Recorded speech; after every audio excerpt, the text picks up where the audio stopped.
Selamat pagi para netizen dimanapun kita berada, salam inspirasi bagi kita semua. Ya, Prabowo mulai berani melawan Jokowi. Ini faktanya dan buktinya begitu kan. Kabarnya sebentar lagi Prabowo dan Ibu Megawati akan bertemu. Entah apa yang mau dibahas, yang jelas ya persepsi orang, jelas kalau koalisi ya PDIP ini berkoalisi dengan Prabowo, jelas di situ di depan mata begitu kan analisisnya, maka seorang Jokowi ini bisa saja ditinggalkan. Nah, nampaknya sekarang Jokowi mau berlabuh kemana? ini faktanya begitu kan. Apakah sebuah karma kepada seorang Jokowi nantinya? Ya, bisa saja ramai-ramai di kabinet merah putih akan meninggalkan Jokowi. Kenapa? Karena secara tidak langsung pengaruh Jokowi ini sudah tidak ada di situ. Walaupun punya relawan, kan relawannya sudah bergabung ke Prabowo. Ya, kecuali memang Prabowo ini disandra oleh para buzzer-buzzer di sekeliling pemerintahannya, lalu kemudian seolah-olah apa yang kemudian dibicarakan di situ disampaikan kepada Jokowi, maka kemudian ya tidak tahu lagi dalam strategi itu. Tapi yang jelas bagi kami adalah ketika Prabowo begitu kan mulai berani melawan Jokowi, nampaknya ini akan membuktikan bahwa seorang Jokowi ya tidak tinggal diam. Pasti bagaimana caranya ya bisa leluasa, bisa ngatur-ngatur semuanya. Bisa saja ada sebuah intervensi, misalnya ada apa. Sepekan yang lalu begitu kan, Prabowo dan Jokowi ini sering bertemu. Ini menandakan ada sesuatu hal yang kemudian dibicarakan. Tapi walaupun faktanya sekarang PDIP sebagai penyelamat demokrasi, ya orang menganggap seperti itu, bisa saja bayangan-bayangan Prabowo, bayangan-bayangan Jokowi ini akan ditinggalkan oleh Prabowo. Ini ngeri, ya ngeri-ngeri sedap. Makanya dengan adanya seperti ini, saya yakin dan seyakin-yakinnya bahwa ya apa yang terjadi pada dunia politik hari ini bisa saja Prabowo dan Gibran di tahun 2029 tidak lagi bersatu. Mereka berani mengusung yang lain dan sebagainya. Kalau PDIP ya bergabung ke Prabowo. Bukan tidak mungkin nanti di tahun 2029 Prabowo dengan Puan Maharani bergabung menjadi satu koalisi. Lantas bagaimana dengan Gibran? Ya Gibran mungkin akan terpelosok, akan terpojok di situ. Mau diusung partai PSI, saya kira agak jauh mereka. Karena partai PSI selama ini begitu kan ya di parlemen ya hanya itu-itu aja mereka. Makanya saya menganggap bahwa apa yang kemudian kita lihat hari ini ya persepsi orang Prabowo bisa saja ya meninggalkan Jokowi dan bahkan terang-terangan dan berani melawan Jokowi. Itu yang pertama. Yang kedua adalah masalah soal pagar laut yang menjadi misterius hari ini. Dan siapa pemiliknya, pemerintah pun setempat tidak tahu siapa pemiliknya. Bahkan orang berspekulasi ini adalah swadaya masyarakat. Coba kita bayangkan, sekarang ini ya perintah dari Prabowo terhadap TNI untuk mencabut pagar misterius itu. Untuk menyegel ya pagar misterius itu.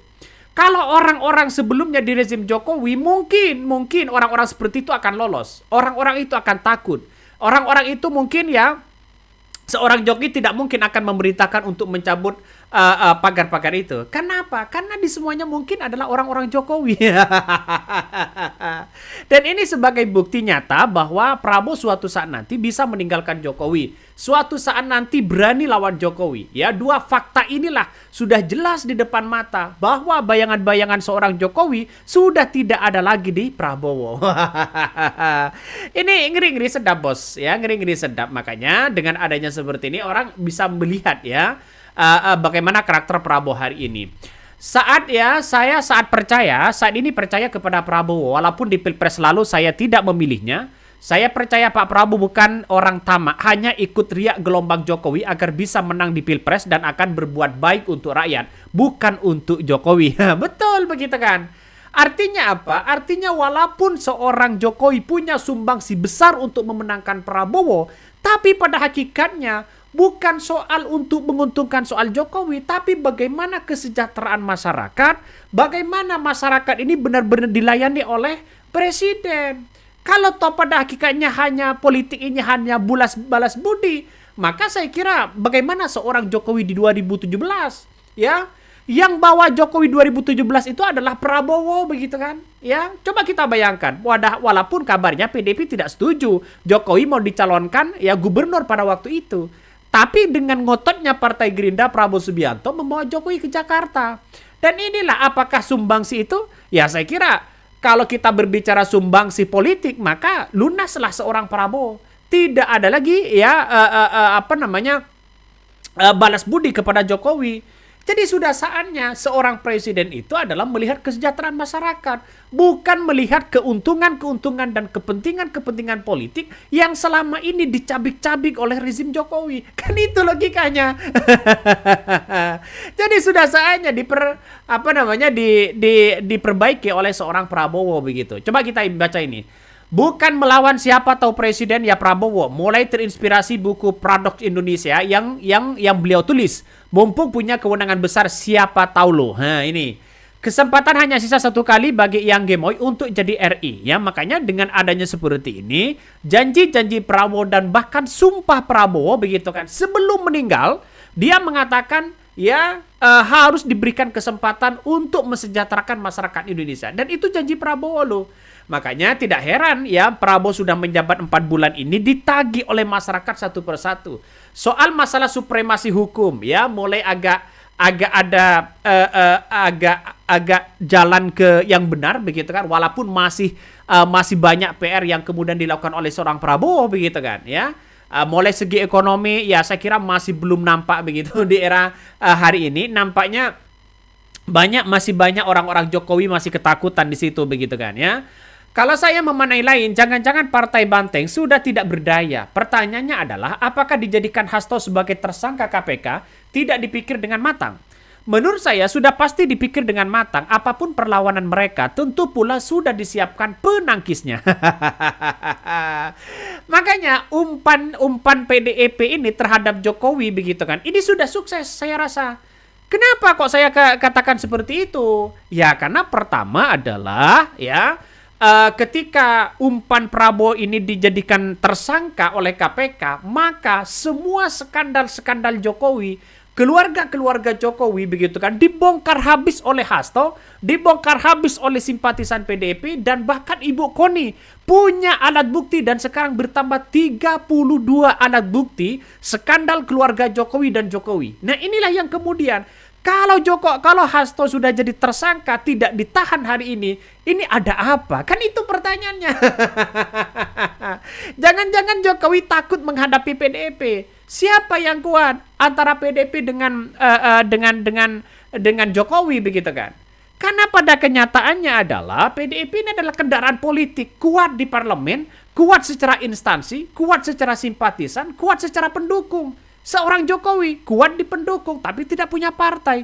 Buat apa begitu kan? Buat apa juga? Jadi saya rasa kalau tidak punya partai, sekuat apapun pasti masih keok ya. Coba kalau bukan politik seperti Tom Lembong misalnya ya. Saya lihat saja kasusnya sudah banyak di situ. Artinya apa? Artinya kesadaran politik kita begitu kan sudah paham ya, gerak-gerik ya yang selama ini. Apalagi Jokowi kungkar kemana-mana begitu. Ini Prabowo mulai berani lawan Jokowi. Ini buktinya. Coba kita baca ya. Ini apa yang ditulis oleh Karyudi Sutaja Putra, saya kutip ya, dari sekarang ini, bahwa kini Prabowo pun mulai berani melawan Jokowi ya, presiden ke-7 yang mendukung dirinya di Pilpres 2008. Sehingga bekas Komandan Jenderal Kopassus itu terlebih ya bersama wakilnya. Dikabarkan dalam bulan ini Prabowo akan bertemu dengan Ibu Megawati. Nah, kalau sudah pertemuan ini akan semakin dekat, ini akan semakin menunjukkan bahwa ya seorang Jokowi bisa kalang kabut begitu kan. Jadi bisa saja bagaimana untuk menyingkirkan Gibran. Untuk menyingkirkan Gibran salah satunya adalah gampang. Ya gabunglah PDIP dengan Prabowo begitu kan. Sedikit demi sedikit ya gantilah posisi Gibran. Toh pada hakikatnya orang mempertanyakan bagaimana gagasan seorang Gibran. Ini kan ngeri-ngeri sedap. Dan tidak hanya itu kabarnya, seorang Prabowo ingin bertemu dengan PDIP, lantas seorang Jokowi malah mau bertemu dengan ya Sultan Hamengkubuwono. Ya, ini Sultan Yogyakarta. Artinya apa? Artinya apakah ini sebuah paradok yang kemudian kita munculkan alibi-alibi sana sini? Apakah seorang Jokowi ingin mencari partner baru untuk melawan Prabowo dengan Ibu Megawati? Saya kira juga tidak bisa begitu kan. Jadi para Sultan Kupono mungkin ya Sultan Kupono mungkin angkat tangan masalah soal-soal kayak begini ya. Tapi yang jelas analisis saya adalah bahwa di tahun 2029 Prabowo akan berjalan mungkin dengan PDP, mungkin dengan yang lain begitu kan. Tidak mungkin dengan seorang Gibran. Mungkin. Apa yang mau diharapkan lagi? Kan itu logikanya ya. Oke, mungkin itu yang kami sampaikan ya. Tonton terus channel Hodari Podcast Rakyat ini, jangan lupa di-subscribe.